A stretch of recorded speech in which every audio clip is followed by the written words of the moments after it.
Hi, it's Nikki here, and I'm glad you could join me for another Ask an Editor.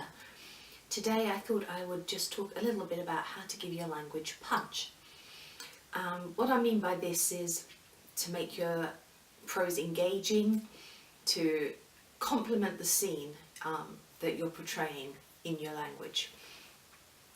So there's a couple of points to consider here. One of those is whether your language is active or passive. Now,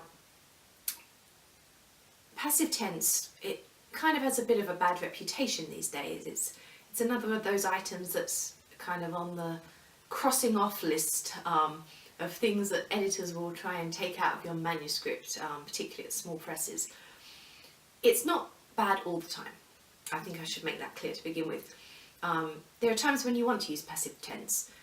If we don't know who the author of an action is, then you'll have to use it. If you really want to emphasise an item over the person, then you'll use it. And there are also sort of key idioms and other phrases that you employ it, and you obviously can't change those. So it's not always bad. However, there are times when you do want to avoid it. The example I always like to use for this one is the bag was stolen. Okay, so the bag was stolen. We don't know who stole it. No, so passive tense is okay here. We're emphasising it was the bag that got stolen and we don't know who did the stealing. Consider though these two options. The bag was stolen by Bob. Bob stole the bag. So in the first one we've got passive tense. In this case we know the author of the action, Bob. Bob is the one who stole that bag. Now, and it may be there's a particular reason you're emphasising the bag at this point, in which case you might want to keep with the passive tense. However, if there isn't a genuine reason for that, swap to the active, Bob stole the bag. It's a shorter sentence, it's a snappier sentence, and it will give you a bit more punch.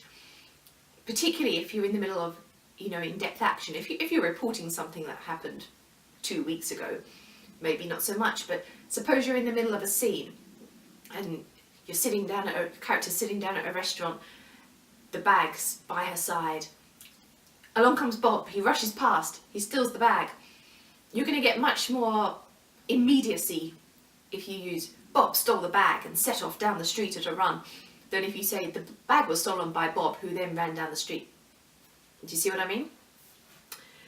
So this is just a way to really punch your actions so that, and this is particularly important if you think of things like fight scenes, where you want the language to reflect that short, sharp movement. You want lots of tiny, shorter sentences rather than big, long things that span 3 lines. Because that just reflects then the movement that is going on in the fight. So the other thing I want to talk about in terms of giving your language punch is word choice, in particular avoiding filler words. So by filler words, I mean things like very, fairly, just, a little bit. They're a little bit wishy-washy, she says, using a little bit. They're very wishy-washy, she says, using very. But no, seriously, they're the sort of words that make it seem to your readers that you perhaps aren't committed to knowing what your character is thinking or feeling. So, apologies, my phone again, I really must take that out of the room next time I'm making these videos. What you want to keep in mind is whether there's a better word. And this sometimes links in with dialogue tags and the use of adverbs. Now, I'm not completely opposed to the use of adverbs, however, I think they should be used with care, and if there's a better word that will avoid them, then go for that. So let's take an example just to illustrate what I'm trying to say. So, come with me, he said quietly. Okay, so we've got he said quietly, and you could just as easily have said he said very quietly. So then you think, okay, well, is there another option here? And in truth there is. What about come with me, he whispered? And immediately you get a different sense. You've just used a verb, whispered, rather than the filler word very and then your adverb, quietly. So you're condensing the language, you're making your point come across clearer saying less. There's plenty of other examples we can look at. You know, he walked slowly. So it's like, well, okay, that tells us he's walking at a slow pace, but how is he walking? You could, again, omit these words, these adverbs, slowly. And you can say, you know, he walked very slowly, okay. What else can we say here? We could say, well, he ambled. Okay, so ambled, that suggests, you know, a pleasant stroll around the park. What else can we say? He shuffled. So he shuffled, and that gives us a different sense again. There's a sort of sense of hesitation perhaps, or unwillingness.